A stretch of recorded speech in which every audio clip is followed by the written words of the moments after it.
17th, and we enter into the fourth phase of lockdown according to Prime Minister's recent address. And as he said, it comes with a different fervor, and the details are yet to be shared.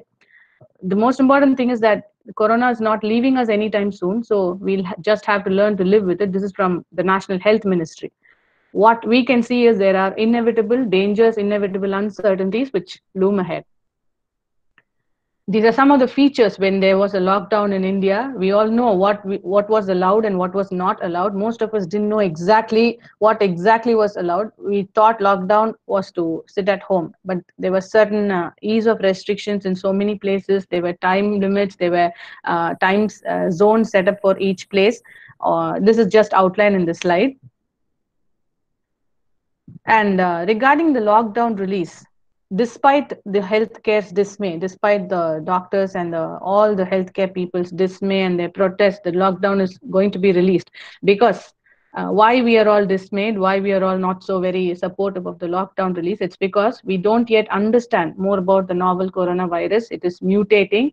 We don't have 100% knowledge about the spread. All we know is regarding our previous experience in the past 4 5 months. That's it. Otherwise, we don't exactly have studies, and there is no known cure or vaccine for this. And we have second waves of infection, and many countries have having a steep rise in increase of cases after the lockdown has been lifted. So all these things make us question the lockdown release. But we have to release. Why? Because it has caused severe global socioeconomic disruption, including the largest global recession since the Great Depression. It also has postponed or cancelled so many events of religious, political, cultural, and also schools, universities, colleges have been closed on a nationwide basis. International, it's a worldwide basis. All schools have been closed. And there are lots of misinformation about this virus, which is spread online. And there have been incidents of xenophobia, discrimination against Chinese people, and so many other races and religions because of false information. So, and also the center says that we'll have to revive the already battered economy of India. So this lockdown release will be, yeah, yeah. Please go on. Should I stop? Ma'am, 1 second. I think Ma'am, joint PPT is register have not visible, joined. ma'am. Ma'am, please, there are two Shamla Manibalan screen. The other one is there. Ma'am, Shamla ma'am, just our joint register have joined. Just I'll Okay, ma'am. ask him to just give a few words and then you can continue. Sure, Sir, good sure, morning, sure. sir. Jabaraj, sir. Should I stop sharing now? I'll come back. No problem, ma'am. No problem. Just I'll ask sir to just give a few words. Sir, good morning, sir.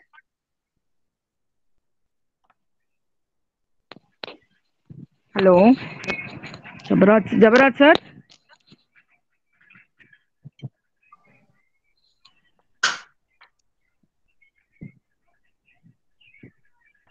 Hello, sir. Hello. Okay, ma'am. I think sir is not there. You can continue, Oh, ma'am. Yeah. okay, okay, no problem. So regarding the lockdown release, the reasons, the center's recommendations are, the center means national government's recommendations, they'll be pursuing a strategy of gradual easing of restrictions in relatively unaffected areas, e-commerce operations, industries in rural areas where remotely working possibilities are more, and manufacturing in special economic zones and transport of goods will be allowed.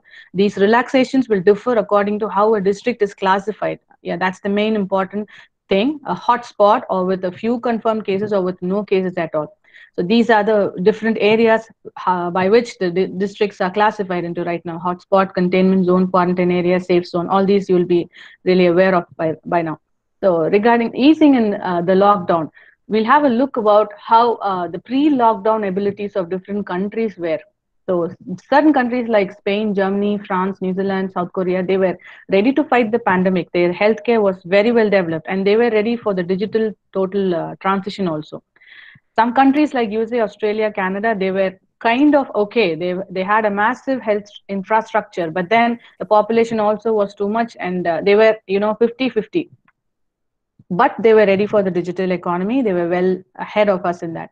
Countries like us, Italy, South Africa, we were ready to fight. Yes, our healthcare is well developed. We have so much of infrastructure in healthcare, but we were not ready for the digital transformation. And some countries like Turkey, Ireland, Japan, and Mexico, they were neither ready to fight the pandemic, and they were neither ready for the economic transition also. This if affected the outcome of the lockdowns in so many countries. Okay, so how the world looks at easing the lockdown, there were so many different strategies. There is no established global playbooks for any country. Different countries have different economic imperatives, and not every country was well equipped to ease itself out of a lockdown without a scratch. With considering the lower socioeconomic force, including the migrant workers and daily wage earners, and it is supposed to be a general push to the sputtering economic engine. So all these are factors for easing the lockdown. The strategies were based on all these factors, but the top priority will always be containment of the disease. So these are the statistics of May 12. Actually, when we release the lockdown, the thing which has to be at the back of everybody's minds is this statistics, because we don't know how it will progress afterwards. It will be always on the higher side, as all predictors do predict right now. So India, we have 70,000 confirmed cases of COVID, and this is the recovered cases, and we have these many deaths, reported deaths. And in the world, it is 4.18 million of cases, 1.46 million of recovered people, and 286,000 of deaths. And these are only the reported figures, and unreported, you can triple the number of this.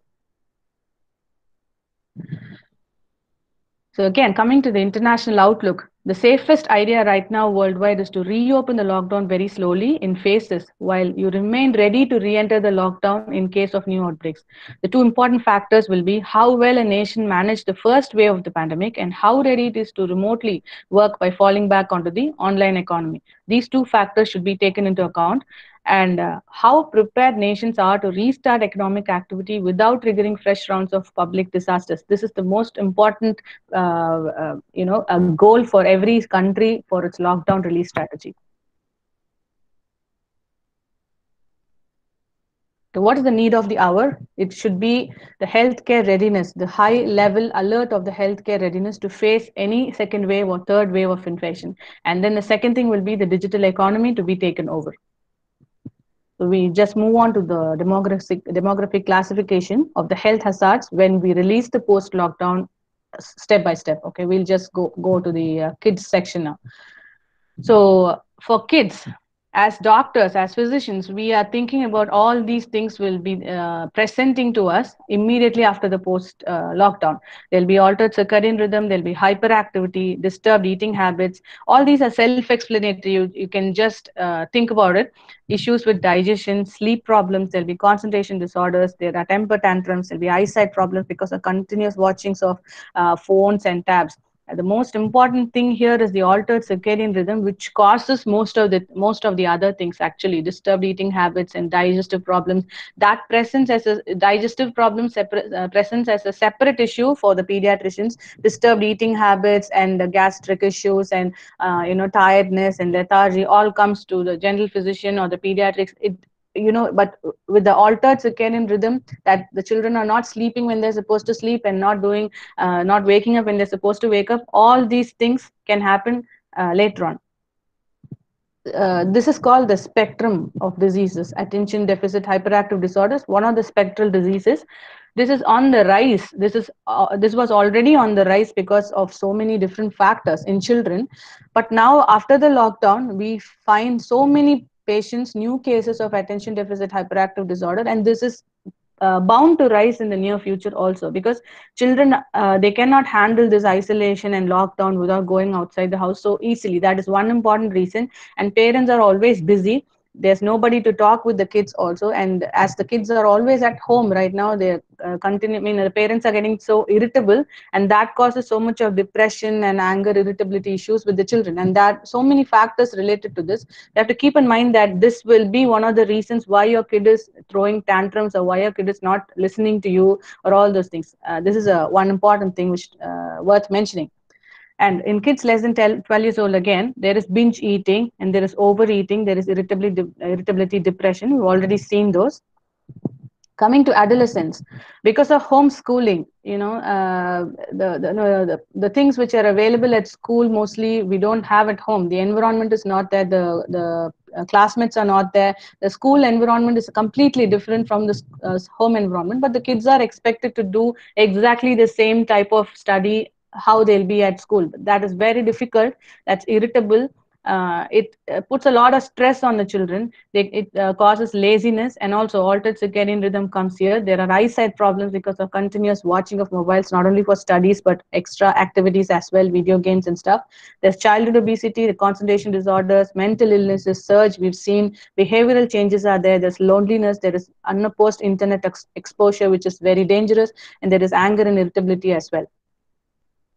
And also substance abuse and alcohol abuse. This is for the homeless children and for the orphans. They get into so much because of the lockdown and after lockdown. Domestic teen violence is on the high and abuse is there. When the children are always in toxic environments, we don't know what's happening inside. They'll be with relatives, parents might not be there, they might be frontline workers, they might have to be with their relatives. There is domestic violence and abuse. They're vulnerable to cyber crime, stalking and preying. There is internet addiction, very importantly, and there is exposure and addiction to porn that is on the very high rise, which is a very big danger which is looming ahead, and the addiction to video games as well. So what about childhood obesity? People, when we see our kids, when we see our brothers and sisters chubby, we don't think of them that they are unhealthy. Chubbiness is always related to healthiness in our society, especially in South India. But childhood obesity is a big issue. It's a huge problem which the pediatricians are facing. Why? Because it causes so many complications as a child grows. So it is emerging as a major public health problem. It paves way for many other chronic ailments. Mental illness follows, and there are eating disorders. There's a spectral disorders following. The sexual maturity onset is either hastened or delayed in so many people.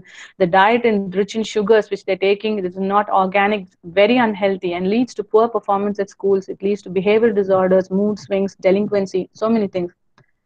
And also the childhood habits, they're very hard to break. So what we should do is a healthy lifestyle to be instilled in a very young age. We need to teach them more about indoor games, exercises, aerobics, avoidance of fast food, very importantly, avoidance of binge eating. We have to teach them to make healthy food choices, colorful food palettes. We can do every day or every week a theme we can keep at home, for a red theme or a green theme, something like that. We need to use our creativity as parents.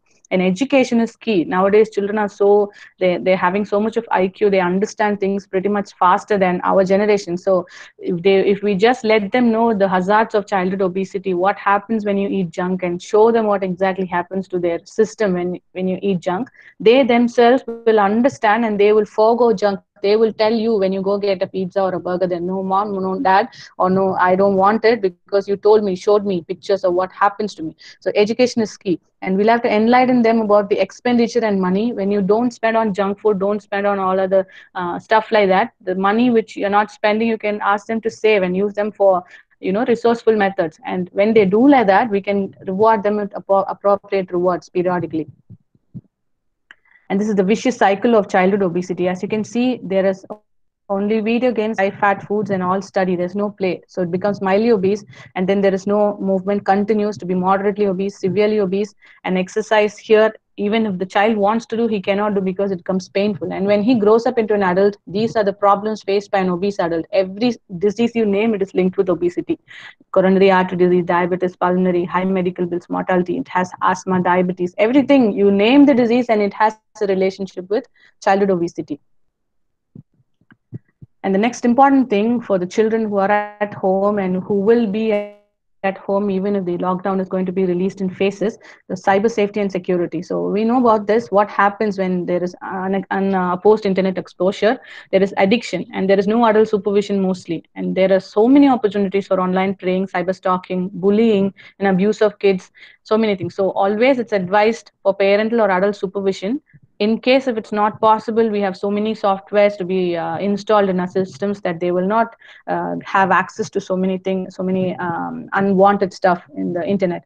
So the children need to be really educated about the cyber crimes. We think it's all a taboo, but then it's high time that we educate our children, even 8 9 years old, 6, even 7 year old kids, about cyber crimes, because they use tabs so much, they use phones so much. They need to be educated about what is happening and what you should take and what you should not take, and to fight back against all this stuff.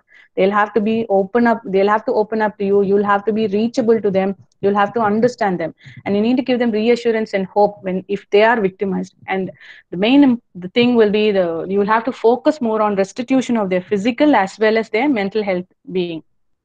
These are some of the pictures which show how bad it is. The online predators can reach further. You don't realize the potential of online predators, how much they can do, how much harm they can cause to your kid. So these are some of the problems faced by internet exposure. And what we can do actually, when schools and colleges are reopening slowly or virtually not reopening at all, it will be a phased approach. The school days may alternate. They'll be having probably 2 3 days of school because other students have to come. So there'll be social distancing there also. There'll be stressed out kids. So we need to teach them about patience, resilience, morals, and ethics.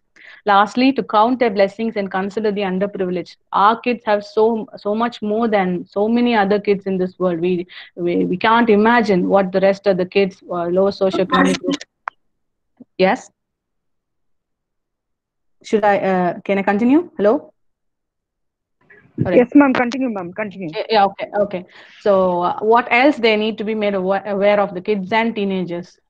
Like about the food scarcity which will come, the drinking water scarcity, famines, diseases, increased deaths, economic shutdown, high prices, less availability of essential commodities.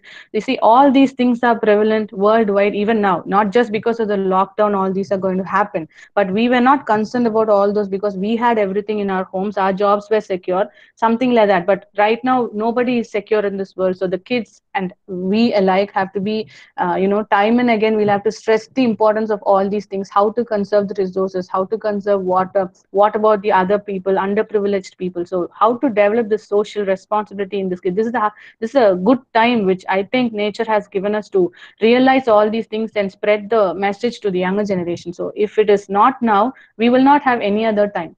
And we'll have to educate them also that this is not going to be a smooth transition. Life will never turn to normalcy very soon, and the mental health of kids should be taken care of. They can't just go out to the beaches or the parks or malls or anytime they want to. We are always at the back of our minds, will be thinking, what if this person has the virus? It's not that to discriminate the other person, but in order to safeguard yourself as well. Even you might have it, the virus load will be less for you to infect. So we don't know, we are not aware. So better not to, educating the kids about all these things. So in the meantime, what you can do, you can learn a new language, you can learn cooking, help mom, terrace gardening can do, help mom in the laundry, in the dishes, everything. And there are lots of virtual tours which are available, art galleries and zoos, museums and all, that you can go ask them to, look at them. And there are lots of virtual group activities, you can encourage them to do talk sessions. And also, when all these things are not possible and they're not interested, sometimes if even if all these fails, they might go into some irritability issues. Let them have a considerate approach towards themselves first and towards others, regarding their parents as well, and at life also. Don't take life too seriously. That's what we need to tell them. So we're going to look at the adults' health hazards. So we can broadly classify into economical, financial, physical health, and mental health, and there'll be special categories. So when we look at the economic aftermath, we don't have a particular roadmap towards economic recovery right now, and none can predict the near or far future. And why? Because there is this pandemic-induced market instability, the sharp rise in unemployment, there's social crimes, thefts, burglary, everything. You will be hearing news about all these in the later days as we ease the lockdown. And there is loss of governmental income also. And I'm just talking about what is happening and what will happen in the near future when this situation continues. And there is reduced consumer activities, fuel prices plummeted, there is a global recession which is inevitable, and hotel chains, airlines, manufacturing sectors, there are impending layoffs. So many people might lose their jobs. And informal sectors, micro sector industries, small scale NGOs, farmers, daily wage laborers might migrant workers. These are the people who are hit the hardest. And because of the death toll, which is very high, the per capita income or the GDP might further drop also. So, as so many people have predicted, India has a strong background of so many reasons. So that's why COVID had not affected India in ways that it had affected Italy and USA. But no, no, no. So because of that, the economy is steady, and then it might not find plummeting down growth or something. That's what people say. Economists say. Economists of India, the national economists, not anyone from Tamil Nadu or not anyone from above Tamil Nadu. All people who are in the center, they say this. They might be true. We don't know. I'm not an economist, but we'll just have to wait and see if their predictions come true. Regarding the financial aftermath, it's all very self explanatory. Nothing to say about how the finances are going to be. This is the present condition. This might be present for the next few years also. You see, this is what many people are ending up with. Even if you want to save, this is what is happening. So we'll move to physical health issues. Who are at risk? The elderly people, and even in the younger adults, there are lots of comorbid conditions and the immunocompromised people. So lower socioeconomic group, because there are no proper health awareness, no health resources, and the public sector where overcrowded transport, malls, and everything. So when you take into account, practically every one of us is at very high risk. What we see right now might be only the tip of the iceberg, because we are all predicting only this might happen, that might happen, but we'll have to be prepared. What happens when the patients of COVID-19, what happens to them? There are so many people are quarantined, they're getting treated. And when they recover, they have decreased immunity, they're susceptible to various infections, there's decreased quality of life. And for other people, there's worsening of existing conditions because of this limited physical activity, unavailability of medicines, and associated mental issues also. And there is high marital discord because of too much availability of husbands and wives. There is high divorce rates, and there might be unwanted pregnancies, so many in the forthcoming, in the next coming year also, because Amazon Prime has announced that birth contraceptive pills and barrier methods of contraception are the most ordered items in the market. This is the statistics. And abortions also might surge. And cyber crimes will increase: malware, identity theft, phishing emails, and all. So when the mails can come to you saying that it is a new information about a vaccine or something, you will immediately click, and it might steal all your details. You need to be very careful. And there can be domestic abuse, and we have seen a very high rise of adult obesity, cholesterol issues, and cardiac problems, which pose a very big threat to us in the future. Okay, these are some of the pictures. This says that's the best joke we have ever seen. But as far as doctors are concerned, for us, it's not a joke. This is a big health problem. That's why I just didn't edit this picture. For the public, it might seem like a joke, but for physicians and health practitioners, this is the most important thing, because, as I said earlier, adult obesity and childhood obesity are linked with any nameable disease. So if you are obese, you can be very sure that you will have any one of diabetes, hypertension, cardiac problems, asthma. Anything can come at any point of time, and your immunity rate, or immunity level, will be very low. So this is a serious health risk, obesity. And this is also self-explanatory. Go on to mental health.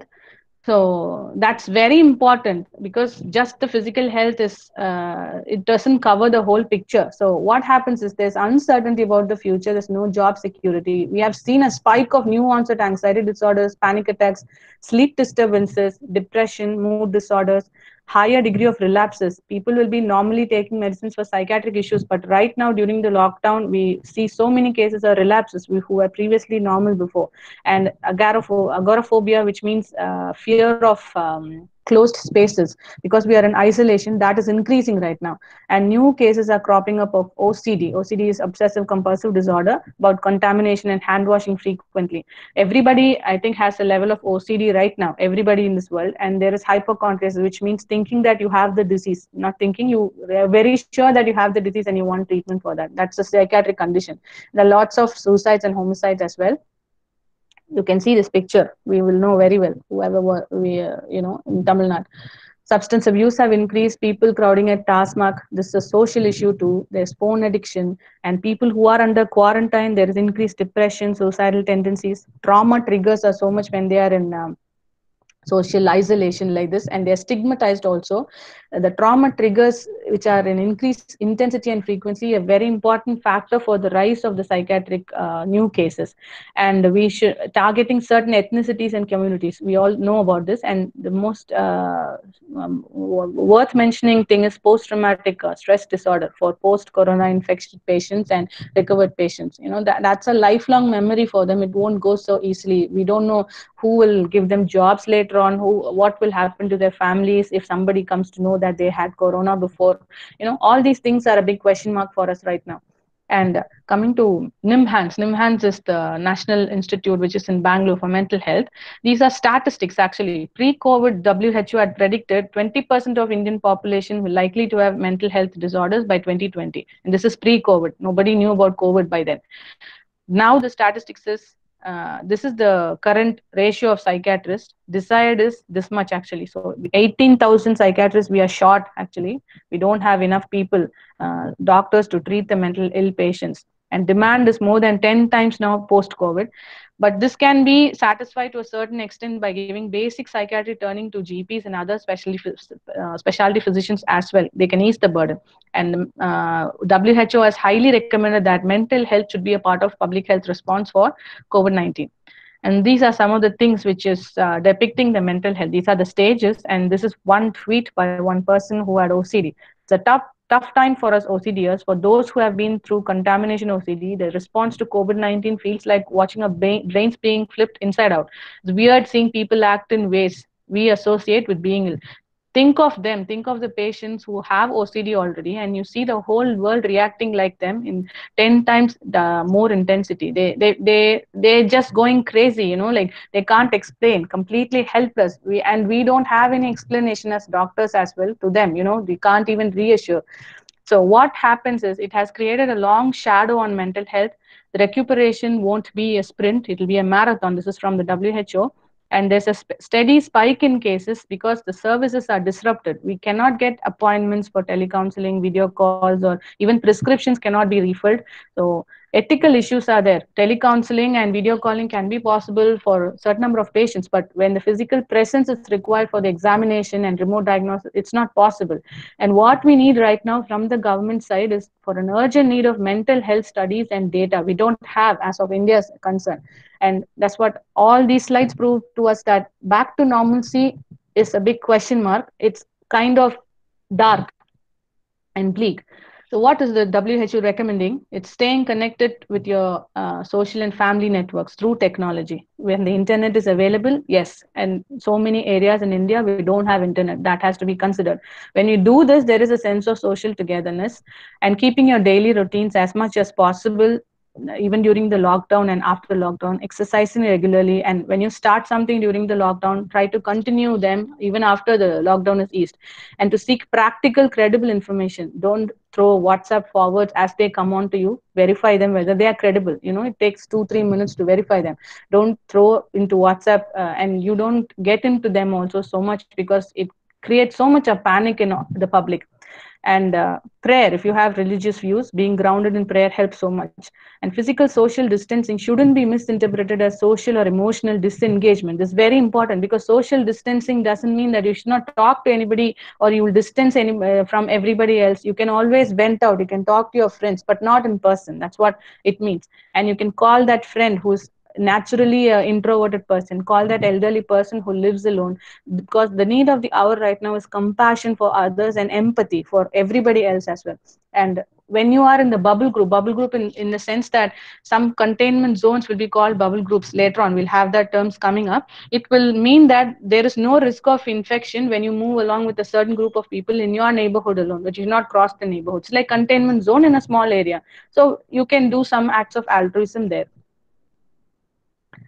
Okay, some few rules of the thumb for the government and NGOs and everybody else is what we can do to help. We should make sure that self-help interventions are in place that can address the needs of largely affected populations, can educate people about the expected physiological impact and reactions to trauma if they're interested in receiving. Even if they're not interested, we are supposed to educate. Many people are not interested in receiving extra news at all. They are satisfied with memes, satisfied with all the things which WhatsApp is throwing on them and the news media is throwing on them. Even if they're not interested to receive, we health practitioners are we force sometimes on people to give them information, even if it's an unpleasant thing for them. We think it is our duty. Most of us, we don't get credit for it. Neither we, sometimes we are even abused. You don't speak like a doctor, but it's our duty to educate people on what exactly is happening, what can you expect physiologically, and how, in case they are victimized by any of these things, how can they react to trauma. Make sure people understand that it's the that any psychological reaction at this point is normal. You'll get out of it at some point of time, but right now you'll have to take it easy. And to launch a specific website to address the psychosocial issues, this is for the government or all the NGOs, and make sure that the people with the acute issues, acute means emergency conditions, can find the help that they need. All these things should be done actually. Coming to the special categories, a very important category is the elderly. Why? Because they have health problems which are pre-existent. Now, because of lack of medicines, lack of social help and social support also, they are not able to connect with their families, grandchildren. There is the COVID-induced fear factor, anxiety, um, loneliness, isolation. All these things put a big burden on the elderly population regarding their mental health, and there are financial worries and insurance issues also. So many people in the West are taken care of in hospices and nursing homes, old age homes. Here there is high incidence of COVID positives. We have got reports recently that if one person in the old age home is infected, you can be sure that everybody else in that home, as in a house, they are infected, and it's nearly fatal also. And there is high incidence of suicides and sexual abuse among the elderly in the old age homes. And another category is the workplace. As of now, there's so many people who are working from home, it's a haven for them. So excluding the frontliners and small business people. And there is now there is anxiety to go out again, even though there is phased opening of offices and stringent rules. Still there is so much of anxiety. And after this Vizag incident has happened, it's never too late. The government has announced certain regulations for restarting the industries. There's so many points in that. And each organization with its own drafts and roadmaps, they're easing their lockdown. They're spacing workstations, they're putting physical barriers, and there are liberal provisions of hand sanitizers and all those education they're giving. And everyone right now is learning from the past blunders and learning from the previous lessons. So what we'll have to do, awareness has to be created more and more, that low risk of disease spread wherever it is there. The awareness have to be more, because people will be relaxed there. And the transport supply chain, they will remain closed for right now, because remote working is not possible. And the social distancing norms to be re-stressed and reassessed through social media. We need to understand that is हाँ still very प्रणाम pandemic. वो webinar चलते हुए माने हाँ हाँ Excuse me, can I ask you to mute the mics हाँ off? चल क्लास चलता Hello? हाँ मैं हमने डिपार्टमेंट ऑफ खुलल बाटे वहाँ जाए Please mute your mics, please. हाँ Nikki Kumar, please mute your mic. Mr. Nikki Kumar. Nitish Kumar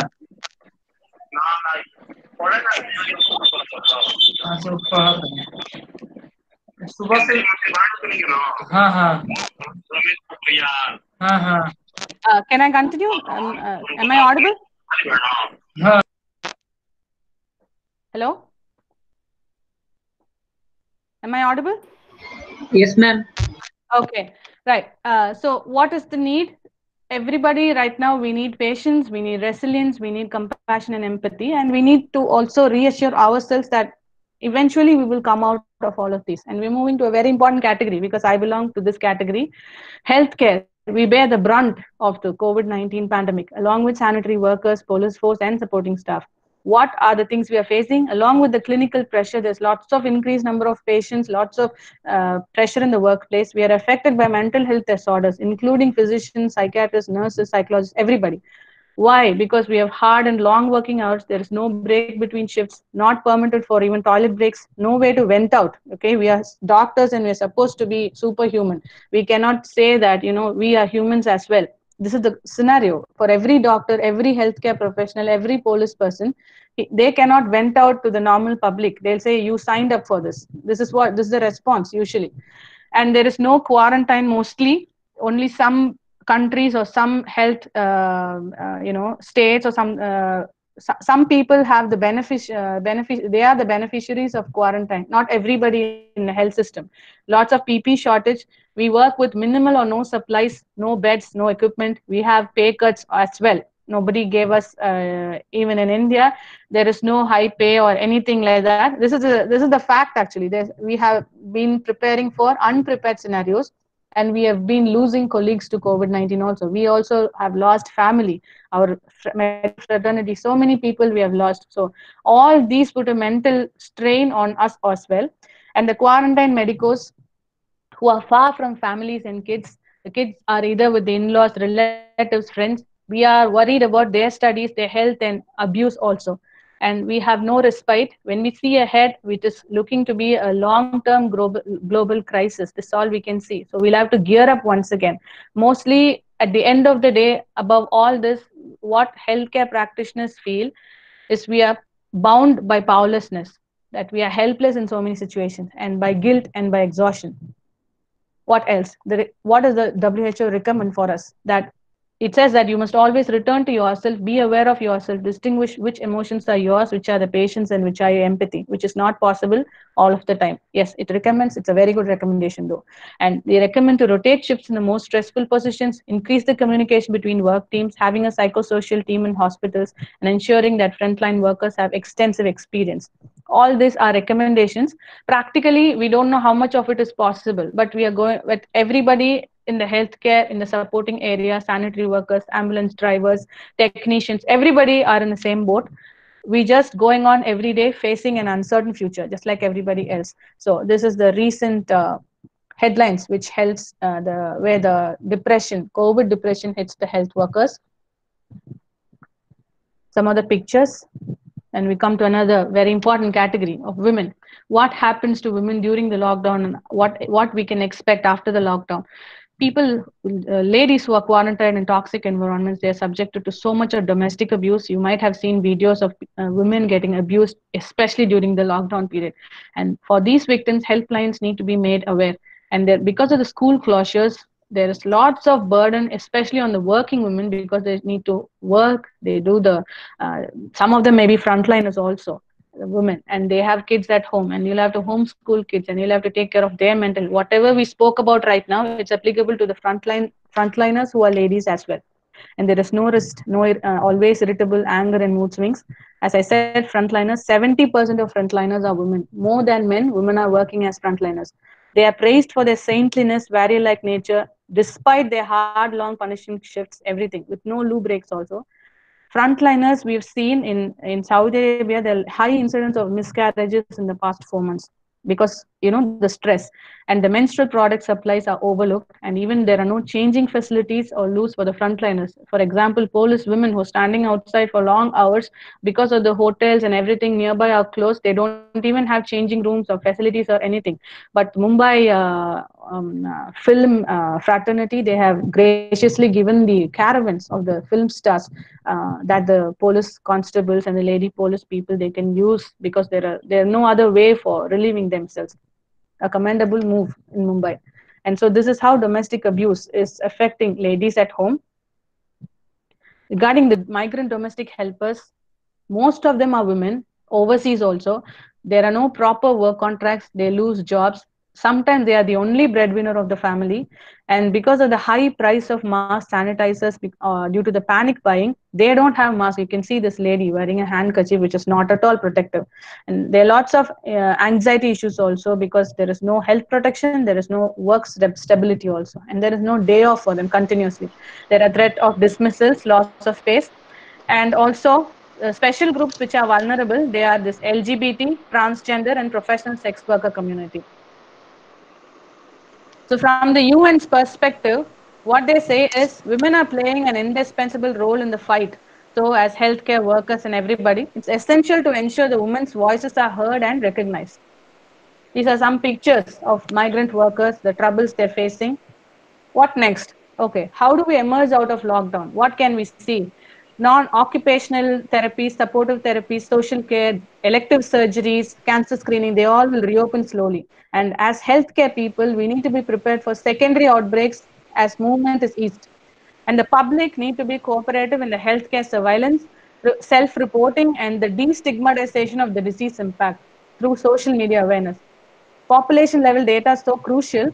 So what we can do is COVID-19 antibody test we can do, and there is home quarantining of people who we can do when they are positive but not very actively infected. Because when we quarantine the people in the hospitals when they are not symptomatic, the health workers are at extra risk and burden. And the economy, as we see, very unpredictable. We saw earlier that the economy was very unpredictable. But Netflix, Amazon Prime, Zoom, they're all booming. And industries of indoor exercise, PPE, sanitizers, Zomato, Swiggy, food supplies, all these are very well, they're running very well. And customer services are running very well.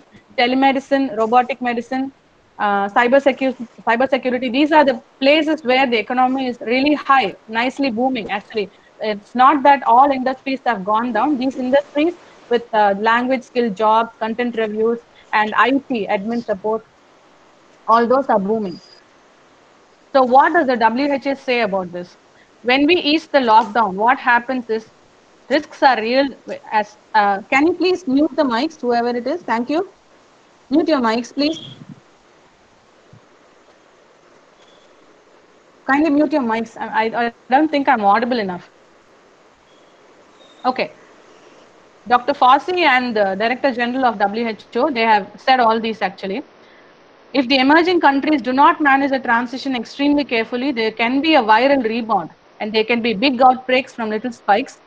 There is no guarantee of a new vaccine.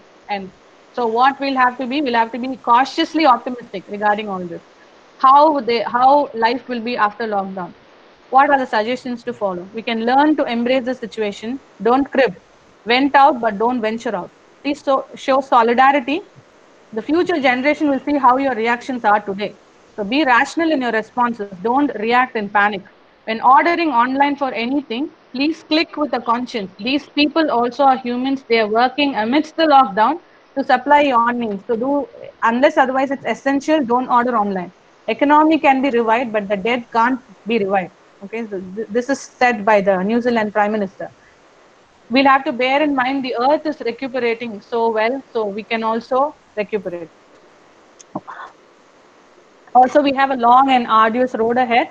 It should not be like a Monday diet. You know, you start something on Monday and you forget on Tuesday. So what you'll have to do, you'll have to stick on to the regular healthy practices, pure diet, no junk, increased spices, herbs, no unnecessary medicines. Forget the restaurants, go with exercise. What are the lifestyle modifications? Hygiene, mask, hand sanitizer, they become a part of life. And there is a recommendation to use brass, bronze, and copper utensils more than your silver and aluminum utensils. And these are some of the pictures, how it will be, kind of. This is a prediction. This can be, the life after Corona can be a very long road, an arduous pathway. There'll be always the distance, there'll be always long queues. We have to remember that we are one humanity. Life is so precious, even if it is, you know, we have to wait in lines for so long. So we should stop exploiting nature, be creative, and use the free time to develop more skills. On the lighter side, the government also has said to live with corona, so we'll also have to live with corona, and we still have a long way to go before we can declare the world as safe. So we'll have to do a better job along our borders, inside the country and outside the country as well. And finally, these are some pearls of advice from a psychiatrist friend of mine. It's absolutely fine if you get out of this lockdown with doing nothing. Please stay sane.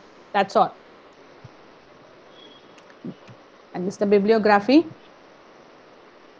we come to the end of the session. Thank you so much, everybody. Thank you, Faculty of Engineering and Technology, Dr. MGM Educational Research Institute. Dr. Sridevi, thank you so much. Dr. Vidya Lakshmi, thank you so much. Thank you, all the participants. Thank you, Dean ma'am. Thank you. I'm done. Yes, madam. Madam, I'm Dr. Jabraj, Giant Registrar. I want to ask you. Hello? Yes, sir. Can you Yeah, hear? please go on. Yeah, I can hear. I can hear you. Yes. Yes, sir. Yes, sir. Yes, madam. Very nice talk, madam. Thank you. You Thank you. covered everything, and I want to say something.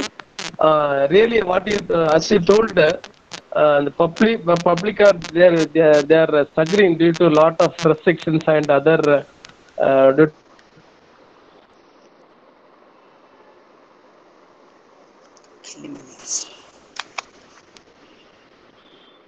Hello. Hello, Hello, ma'am. sir. Jabraj, sir. Hello, ma'am.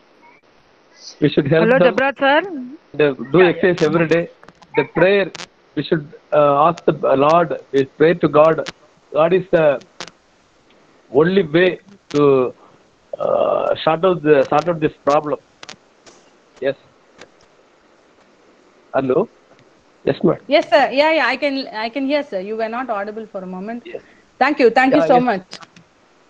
Uh, Hello, ma'am. then you told about the um, uh, children's health, elders health, and everybody's health. How they should work on these situations. And moreover, lack of medicine, the people are struggling so much because if they're sick, they are not possible to go to the hospital because if they will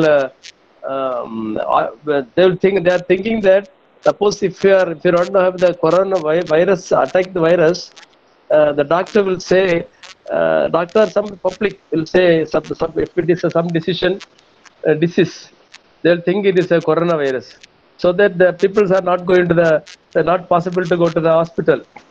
So it's a very burden. All the everybody's thinking like that. One day, the last 2 days back, I went to outside. The peoples are some peoples are waiting outside, and they are thinking that sir, we go to we want to go to the hospital, but we are not because I'm with some other disease. But they are thinking that everybody is telling that I am sick with this virus. So that's also a lot of problems are there. Help, see, this time everybody is struggling. We covered everything. Once again, thank madam. I think Thank you, sir. our Thank I you. I, really I just appreciate would. back to Subhasri madam in ENS. Madam arranged. So, thank you, sir. Thank you, sir. Sir We should asked not Hello, an ma'am. do. important thing. Actually, everybody is Thank you, struggling, madam. kind of like that. And There is once so again, much appreciate of all the problems. backbone of Dr. Subhasri madam and Thank you, those who sir. Thank participate you. at this time. Thank you. Ma'am, can I say something? Hello. Yes, please. Introduce, ma'am. Yeah. Hello, Subhasri Sneha madam. Shukla, assistant professor. சொல்லுங்க sir. Hello. Hello. Hello. Yes. Yes, Am I audible? yeah, yeah, you are Yes, audible. ma'am. Please go on. Yeah. Yes, yes, Yes. please. A very simple suggestion, ma'am. Can I use a physical distancing in spite of social Madam, you can distancing? continue. Nam pesite. Hello. Yes, sir. Yes, sir. Okay, sir. Hello. You were asking about physical distancing and social No, no. distancing. Is I'm it right? telling, I'm telling कि we can use a physical distancing in spite of social distancing. Because you Both. told about mental health, we are struggling with depression, mental irritation. So can we use physical distancing or geographical distancing in spite of social distancing? Both are the same, Dr. Ms. Sneha Shukla. Both are the same. Physical and social distancing are not different.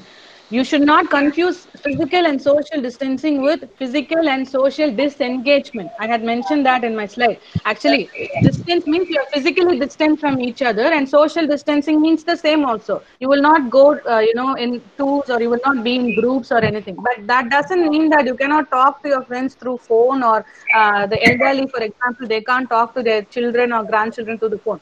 Physically, they might not be able to hug them, hold them. In psychiatry, the most important advice we give to grandparents or the elderly people is that hugging people, hugging their children and grandchildren is a way of boosting their mental energy.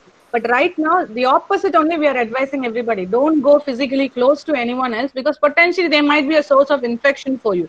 So physical and social distancing mean the same, but that shouldn't be confused with your social disengagement. Emotionally, so you should be connected with everybody else because everybody else in the same boat only.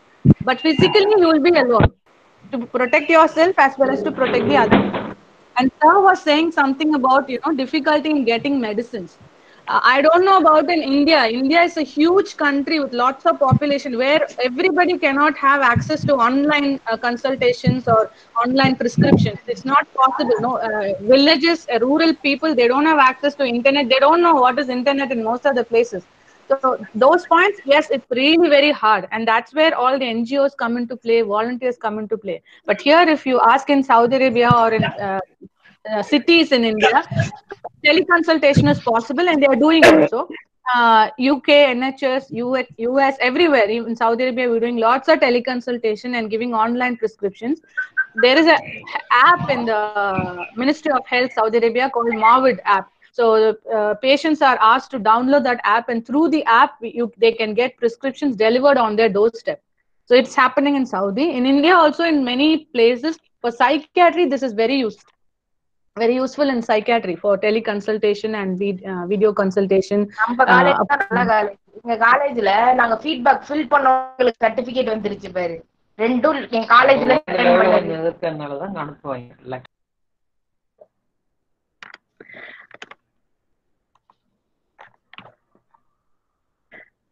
Is there anything else? Thank you for the doubt, Ms. Neha Shukla. Thank you. Thank you, sir, for your valuable feedback. Thank you. Thank you so much, ma'am. So, anybody else would like to tell anything? Otherwise, yeah, okay, ma'am. Ma'am, really a very great presentation, madam. I don't find any words. Really, we know everything, but it was just put in a nutshell, actually. You have covered every aspect, everything, what we have to do after post-lockdown. And the more, one thing I wanted to appreciate is your language flow is simple, right? So, thank you much for the session. Once again, I like to thank Dr. Sridevi for connecting us to you. Really, we are looking forward to have many sessions with you, ma'am. If you are very free, so we'll try to have more sessions with you. No, sure. Thank you so much. Thank you. This is a real pleasure. Yeah. Nice talk, madam. Thank Very you, sir. nice. Thank you. Really appreciate your response. Thank you. Thank you so much. Yeah. So thank you all the participants. The feedback link is given. Please fill that for the certificate. Thank you all. We'll meet you in another wonderful session like this. Thank you all. Thanks. Thank you, ma'am. Thank you. Thank you.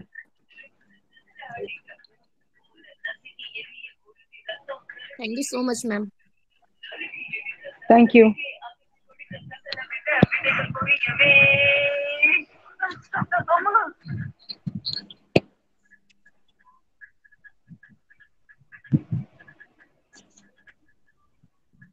Vijayalakshmi.